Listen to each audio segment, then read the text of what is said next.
Hello, everybody. I'm Donald Trump. So, what do I think about this wacko Ben Carson? Dr. Ben Carson.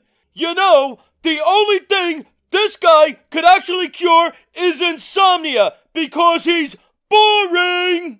If I had to listen to this loser for more than 5 minutes, I would gladly jump off my own building, the Trump Tower, head first.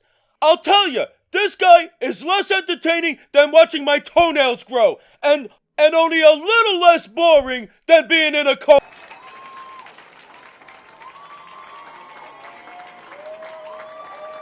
Thank you very much.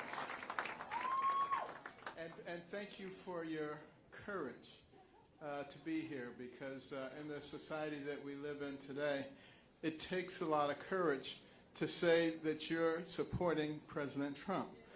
And, it's really quite interesting how people have tried to manipulate people and how to intimidate people and change their minds. This has been going on since we've been in America.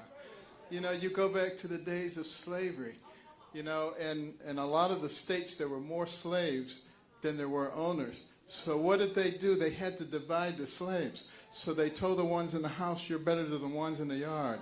And the ones in the yard, you're better than the ones in the field. And then after slavery was over, the light-skinned ones, you're better than the dark-skinned ones. And on it went, trying to divide people. Today, they say, if you are a conservative, then you are somehow an Uncle Tom, you're a horrible person, you're a demon. What a bunch of crap, but it's been going on for hundreds of years. And it's really time to put a stop to it. So I am very happy to see that you have the courage to come out. It doesn't bother me anymore because, I only worry about what God thinks. I don't worry about what these other people think.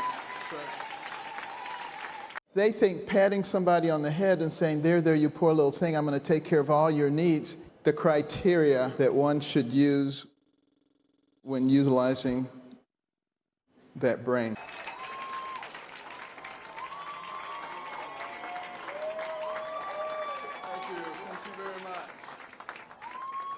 This guy kissed my boo-boo. Hey, Ben Carson, you want to come to Washington and deal with all the political assholes? Become a proctologist. Do you know this psycho talks about how he tried to stab a guy one time? He tried to stab a guy. Lucky for him, the good Lord stopped him by putting a belt buckle in the way. He couldn't stab through the belt buckle. I don't think we want a guy like this negotiating with China. I mean, what's he going to do if he doesn't get his way? Stab China? Let's make America great again. You're fired, Dr. Bland Comatose. What God thinks. I don't worry about what these other people think. But sometimes people ask me, what happened to you? You changed. I haven't changed. I changed about 35 years ago because, you see, I grew up in Detroit, a bastion of liberalism. They call it progressivism now. They keep changing the name. But anyway, then from there to Boston, a bastion of liberalism. Back to Detroit, and then to New Haven, Connecticut, a bastion of liberalism. And then to Ann Arbor, Michigan, a bastion of liberalism. And then to Baltimore, Maryland, a bastion of liberalism. So I had no chance. I was a liberal. I was way out there. And then I did something that liberals are never supposed to do. I listened to a conservative. I listened to Ronald Reagan. And I said, he doesn't sound like a horrible racist person. He sounds just like my mother. And at that point, I started thinking for myself. And that made a big difference. It made a big difference in my medical career, too. I didn't do what everybody else did. I always started thinking out of the box. How do you solve this problem? And that's the reason that God gave us these complex brains. Your brain has billions and billions of neurons, hundreds of billions of interconnections. It remembers everything you've ever seen, everything you've ever heard. It can process more than 2 million bits of information in 1 second. Would God give you something like that just so that you can be a sheep and follow what somebody else tells you to do? Or to think for yourself? And, don't you find it fascinating that so many people say the president's a racist? He's a horrible racist and everything he does. Well, It seems to me like some years ago, Jesse Jackson actually gave the president an award in New York City because he opened so many opportunities for black people. Is that what a racist does? And then when he moved to Palm Beach, he was right on the forefront to fighting the clubs who were not admitting Jews and blacks. Does that sound like what a racist would do? He is the one who finally got the Second Chance Act done. Does that sound like what a racist would do? When he took office, he brought the office of HBCUs to the White House so it could get appropriate attention, more money than ever. Opportunity zones so that people could take this money and direct it to the places where people did not have opportunities before. An economy where you have the lowest unemployment rates for black people in history. And it goes on and on and on. Let me tell you something.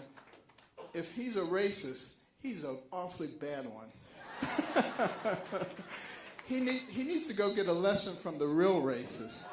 The people who look at somebody like you and me and they say, because your skin is a certain color, you have to think a certain way. And if you don't, there's something wrong with you. And they start calling you names. Those are the real racists.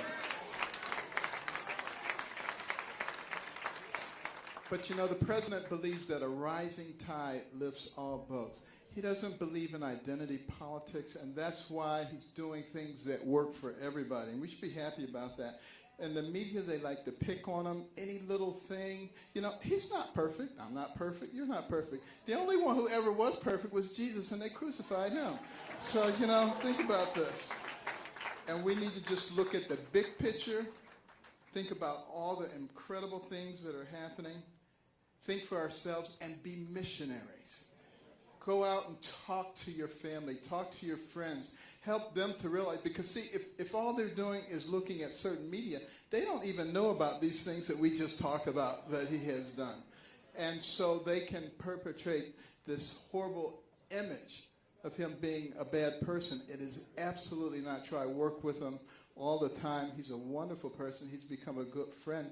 You remember during the campaign when we were having a debate, and I couldn't hear my name. I came out, I stood there, I was waiting to hear everybody else gleefully walk past. The evil rich people. The government, they don't understand what compassion is. We need to understand that. It's the worst thing you can do to anybody.